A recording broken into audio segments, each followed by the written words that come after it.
Ito ng pinaka-artistahin sa Mr. Pampanga. Pakilala ka naman. Hello guys, I'm Jeff Delarama, 22 years old and I'm from Minalit. Okay.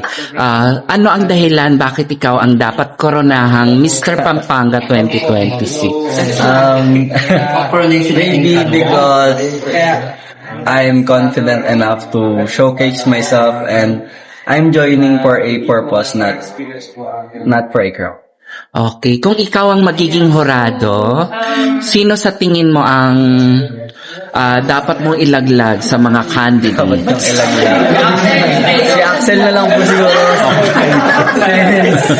Maintindihan niya naman ako kasi kaibigan niya ako. And ayun, malakas din sila eh. Pati si Tayo na. Okay. So again, mensahe sa mga LGBT members na sumusuporta sa iyo. Hello everyone. So please keep on supporting me at Mr. Pampanga. And thank you so much and I love you all. Okay. Paki-promote naman ang iyong social media account. My social media accounts are both Jeff Delarama, IG and FB. And sa TikTok naman, Jeff Delarama. Okay. Syempre yung Coronation Night, promote mo na din. May 9, right?